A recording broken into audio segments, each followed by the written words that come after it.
Title: I caught my wife cheating at a party and rebuilt my life. The house vibrated with the bass of some overplayed pop song, the kind that gets stuck in your head for days. It was just a friend's house party, nothing special. A Saturday night in May, the air warm and sticky, windows thrown open to let in the scent of cut grass and distant bonfires. I stood in the corner of the living room, nursing a beer that had gone flat, my eyes darting through the crowd. Lenora was out there somewhere, my wife, her presence like a spotlight in a storm. She had this way of drawing people in, her smile sharp, her voice carrying over the noise like it was meant to be heard. I wasn't worried. Not at first. I'm Soren, by the way. Not the guy who turns heads. Medium height, wiry frame, with a habit of second-guessing every word out of my mouth. Lenora called me too soft sometimes, her tone slicing through me, half teasing, half something else. I'd smile, pretend it didn't hurt, but it always did. Tonight, though, I was trying to be different, to loosen up, to be the man she might actually respect. So when my phone buzzed with a work call, I didn't hesitate to step outside. Just a quick one, I told myself. A chance to look like I had my shit together. The porch was a quiet reprieve, the party's chaos dulled behind the door. I leaned against the railing, the wood rough under my hands, and took the call. My boss, rambling about some urgent spreadsheet. I nodded along, barely listening, my mind on Lenora. She'd been off lately, snapping at me over nothing, brushing off my attempts at conversation with a flick of her wrist. I figured it was her job, the gallery always demanding more than she could give. I told myself we were okay, that she still loved me. The call stretched on, longer than it should have. I paced the porch, my sneakers scuffing the worn planks. When I finally hung up, 20 minutes had slipped by. Too long. A prickle of unease crawled up my spine. I pocketed my phone and went back inside, the party's heat and noise slamming into me. The living room was a mess of bodies, but something felt wrong. The air was heavier, the laughter too loud. I scanned for Lenora's dark hair, her red dress that hugged her curves. She wasn't there. I pushed through the crowd, my pulse quickening. The kitchen was littered with empty cups and pizza boxes, a few people slurring over a drinking game. No Lenora. The hallway was dark, doors shut tight. I checked the bathroom, empty. My unease was morphing into something sharper, a cold knot in my gut. Where was she? Maybe the backyard, I thought, smoking with those pretentious artist types who always made me feel like I didn't belong.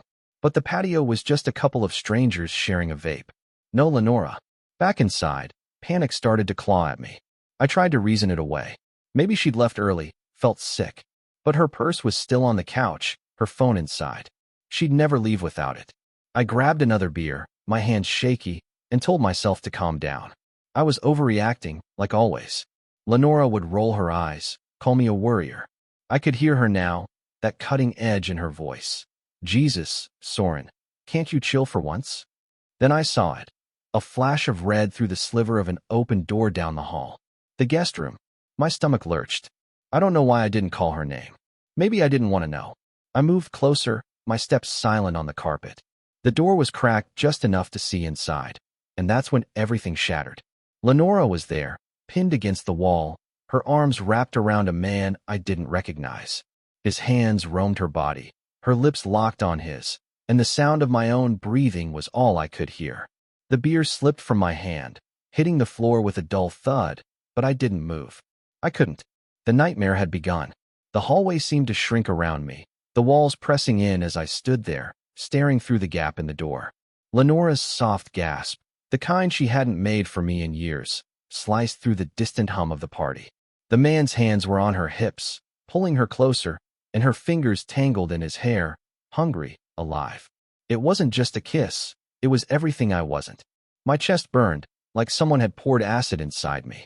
The beer bottle lay at my feet, its contents soaking into the carpet, but I couldn't move. I was rooted, a pathetic witness to my own destruction. How long did I stand there? A minute? 10.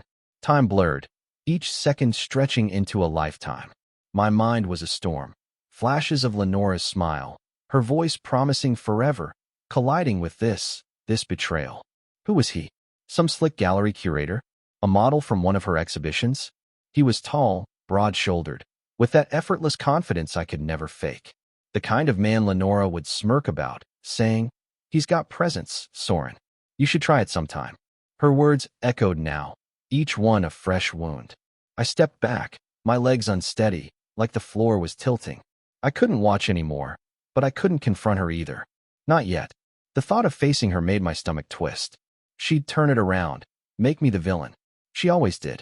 "You're so needy," she'd say, her eyes cold, her voice dripping with contempt. "Can't you let me have fun?" And I'd crumble, because I always crumbled. Because I loved her, even now, when every fiber of me screamed to hate her. I stumbled into the kitchen, the fluorescent lights buzzing like angry insects. Someone shoved a plastic cup into my hand. Tequila, maybe, and I downed it, the burn barely registering. The room was spinning, not from the alcohol, but from the image burned into my skull. Lenora's red dress hiked up, her lips on his. I braced myself against the counter, my knuckles white.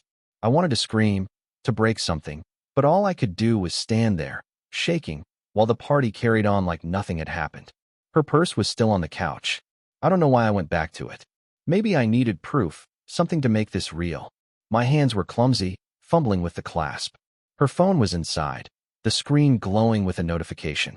The lock screen was a photo of us, some beach trip last year, my arm around her, her smile tight, like she was posing for a stranger. I typed in the passcode, her birthday, because I'm the idiot who thought that meant something. Her messages opened, and there it was, a thread with T. Just a letter. Asterisk guest room. Now, asterisk sent 30 minutes ago. My vision swam, tears prickling my eyes. I wasn't even worth a name to her. I shoved the phone back, my hands shaking so bad I nearly dropped it.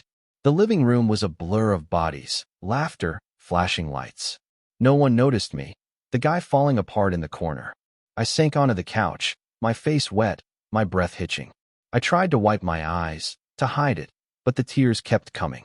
Silent, humiliating. I kept seeing her with him, over and over, each loop more vivid, more unbearable. Why? What did I do wrong? I gave her everything. My time, my heart, my patience. I put up with her moods, her barbs, her endless need for more. And this was what I got. The guest room door opened. Lenora stepped out, smoothing her dress, her hair slightly mussed. Her eyes found mine across the room, and for a moment, I saw it. Panic, raw and fleeting. Then it vanished, replaced by that familiar, defiant smirk. She started walking toward me, her hips swaying like she owned the place. I knew what was coming. The lies, the gaslighting, the way she'd twist this into my fault. My heart pounded, a mix of dread and desperation. I wanted to run, to disappear, but I was trapped. Trapped by her, by my love, by the nightmare I couldn't wake up from. Lenora's heels clicked on the hardwood as she crossed the living room, each step deliberate, like a predator closing in. The party swirled around us, a haze of laughter and clinking glasses, but it might as well have been silent. My world had narrowed to her, her sharp green eyes, her lips still faintly swollen from him. My hands were clammy, curled into fists in my lap. I wanted to stand, to meet her on equal ground, but my legs felt like lead. She stopped in front of me, one hand on her hip, her head tilted just enough to make me feel like a child caught misbehaving. "What's with the face, Soren?" she said, her voice light, but laced with that familiar edge. "You look like someone died." She laughed, a short, cutting sound that made my skin crawl. I opened my mouth, but nothing came out. The words were there. Asterisk, I saw you, I know what you did, asterisk, but they stuck in my throat, choked by the fear of what came next. Her eyes flicked over me, taking in my red-rimmed eyes, my hunched shoulders. Her smirk widened, like she already knew she'd won. I forced myself to speak, my voice barely above a whisper. "Where were you?" It sounded pathetic, even to me. Not an accusation, just a plea. Lenora raised an eyebrow, her expression a mix of amusement and disdain. "Where was I?" she echoed, dragging out the words. "Talking to people, Soren. Networking. You know, the thing you're too spineless to do." She gestured vaguely at the crowd, as if that explained everything. As if I hadn't seen her pressed against a stranger, her hands all over him. I swallowed hard, my throat dry. "In the guest room?" The question slipped out before I could stop it, and her face changed, just for a second. A flicker of something, maybe surprise, maybe anger. Then it was gone, and she was laughing again, louder this time, like I'd told a joke. "Oh my God, are you serious?" she said, loud enough that a few heads turned. What? You think I was doing something shady because I wasn't glued to your side? Grow up. My face burned. People were watching now, their eyes darting between us. I felt exposed, like a bug under a magnifying glass. I saw you, I said, quieter now, my voice shaking. With someone. The words felt like glass in my mouth, sharp and fragile. Lenora's smile vanished, her eyes narrowing. For a moment, I thought she'd deny it, spin some story I'd be too weak to challenge. But instead, she leaned in close, her perfume, jasmine and something bitter, overwhelming. You saw what you wanted to see, she hissed, her voice low, meant only for me. You're so desperate for a reason to feel sorry for yourself, aren't you? Poor Soren, always the victim. She straightened up, brushing her hair back like nothing had happened. I was talking to a colleague. That's it. But if you want to make a scene, go ahead. Embarrass yourself. She turned away, already dismissing me, her attention shifting to a group nearby. I sat there, my heart hammering, my mind reeling. Was I wrong? Had I imagined it? No. I knew what I'd seen, her body against his, the way she moved, the sounds she made. But her words were like poison, seeping into the cracks of my doubt. Maybe I was overreacting. Maybe it was nothing. I'd always been too sensitive, too quick to assume the worst. She'd told me that 100 times. I stood, my legs unsteady, and moved to the edge of the room, away from her. The party felt suffocating now, the air thick with sweat and spilled drinks. I kept replaying her words, her smirk, the way she'd turned it all back on me. My tears were gone, replaced by a dull, gnawing ache. I loved her. God help me, I still loved her. But the image of her with him wouldn't fade, and neither would the sinking realization that she didn't care. Not about me, not about us. She'd humiliated me, and I'd let her. Again. Lenora was laughing now, surrounded by people, her charm back in full force. I watched her, my chest tight, knowing I had to do something. Say something, leave, anything. But I didn't. I just stood there, invisible, while the nightmare tightened its grip. The party's pulse throbbed in my ears, but it was distant, like I was underwater. Lenora's laughter carried across the room, bright and careless, as she leaned into some guy's story, her hand grazing his arm. I stood against the wall, my back pressed to the peeling paint, trying to disappear. My chest was a hollow ache, my mind stuck on her words. You saw what you wanted to see. They looped, relentless, each repetition chipping away at my certainty. Had I misread it? Was it really just a colleague, a moment taken out of context? But the image of her in that room, her body arched, her lips on his, was too vivid, too real. I wasn't crazy. I wasn't. I took a shaky breath, wiping my palms on my jeans. I needed air, space, anything to clear the fog in my head. The front door was only a few steps away, and I slipped out, the cool night air hitting my face like a slap. The porch was empty now, the street quiet except for the faint hum of crickets. I sank onto the steps, my hands trembling as I pulled out my phone. No messages, no missed calls. Just the lock screen, a photo of Lenora and me at a carnival, her head thrown back in laughter, me grinning like an idiot. I hated how much I still loved that photo. My thumb hovered over her contact. I could call her out here, away from the crowd. Demand the truth. But what would I say? She'd already dismissed me, turned me into the paranoid husband who couldn't handle her networking. I could hear her voice, that mocking lilt. Soren, you're exhausting. And I'd fold, like always, because confronting her meant risking everything. Our marriage, our home, the life I'd built around her. Without her, who was I? Just some nobody, too weak to hold on to the one person who made me feel alive. I scrolled through my contacts instead, landing on Gideon, my oldest friend. He'd always seen through Lenora's charm, warned me she was trouble. She's got you on a leash, man, he'd said last year, half drunk at a bar. I'd brushed it off, defensive, but now his words felt like a lifeline. I typed a message, asterisk need to talk. Shit's bad. Asterisk my thumb hesitated over send. What would I even tell him? That I caught my wife cheating and did nothing? That I was too spineless to face her? I deleted the message, my throat tightening. The door creaked behind me, and I froze. Footsteps, then her voice, sharp and impatient. Soren, what are you doing out here? Sulking. Lenora stood above me, arms crossed, her silhouette framed by the lights spilling from the house. She looked untouchable, her red dress catching the glow like fire. I stood, my heart pounding, but my voice was small. I just needed air. She rolled her eyes, stepping closer. You're so dramatic. You embarrassed me in there, you know that? People were staring. Her tone was accusing, like I'd been the one to make a scene. I clenched my fists, the anger finally stirring, a faint spark in the numbness. Embarrassed you? I said, louder than I meant. I saw you, Lenora. In that room. With him. Her face hardened, but she didn't flinch. You're still on that? I told you it was nothing. You're making this into something it's not. She stepped closer, her voice dropping to a venomous whisper. You want to know the truth, Soren? You're boring. You're safe. And I'm tired of it. The words hit like a punch, stealing my breath. She didn't even try to deny it now, just twisted the knife deeper. I stared at her, the woman I'd vowed to love forever, and saw a stranger. No guilt, no remorse, just cold, cutting certainty. So that's it. I said, my voice cracking. You cheat, and I'm the problem? She shrugged, a small, cruel gesture. If you can't handle me living my life, maybe you're not cut out for this. She turned, her heels clicking as she walked back inside, leaving me alone on the porch. The spark of anger grew, mixing with the pain, the humiliation. I couldn't go back in there, couldn't face her or the crowd. But I couldn't leave either, not yet. I was trapped, caught between the man I was and the man I needed to be. The nightmare wasn't just her betrayal. It was me, letting it happen. The night air clung to me as I sat on the porch steps, Lenora's words echoing like a toxin in my veins. Asterisk, you're boring. You're safe. Asterisk, the party's muffled noise pulsed behind the door.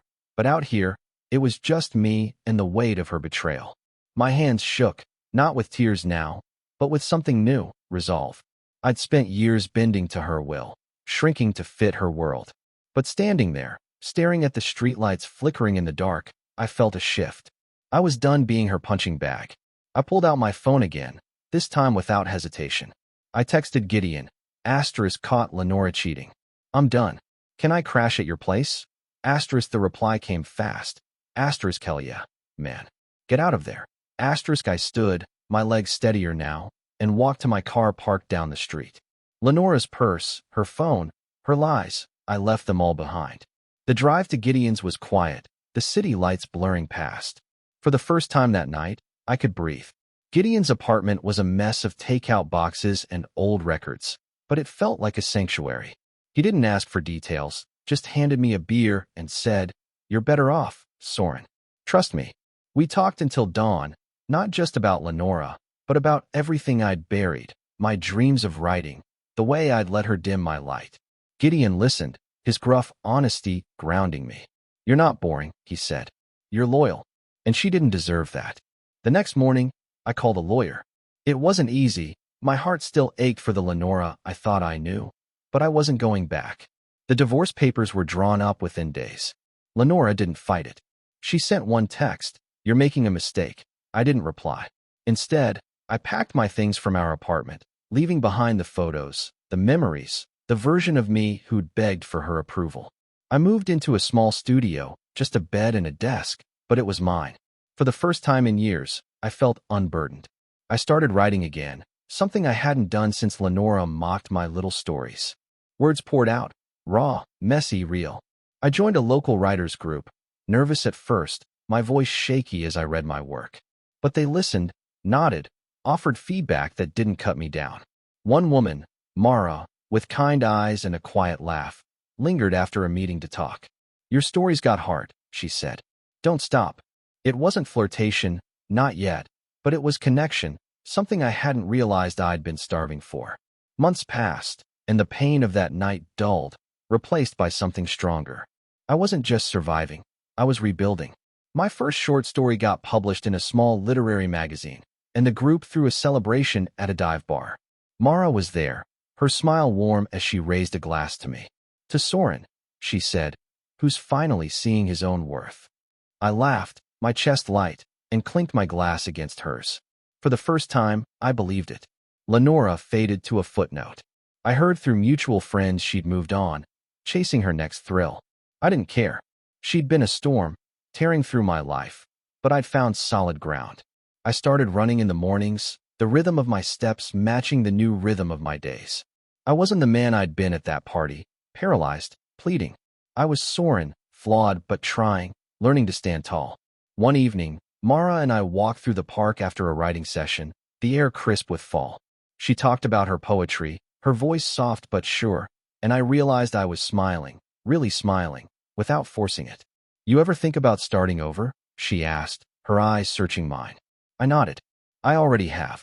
She reached for my hand, her fingers warm, and I didn't pull away. The nightmare of that night was gone, replaced by mornings of coffee and ink, evenings of laughter and possibility. Lenora had broken me, but I'd rebuilt myself, piece by piece, into someone stronger, someone free. And as I stood there, Mara's hand in mine, I knew the happiest ending wasn't revenge or closure, it was this. A life I'd chosen, built on my own terms, with room for hope. Drop your thoughts in the comments. I read them all. Don't forget to like, subscribe, and share to help this video reach more viewers. See you in the next one.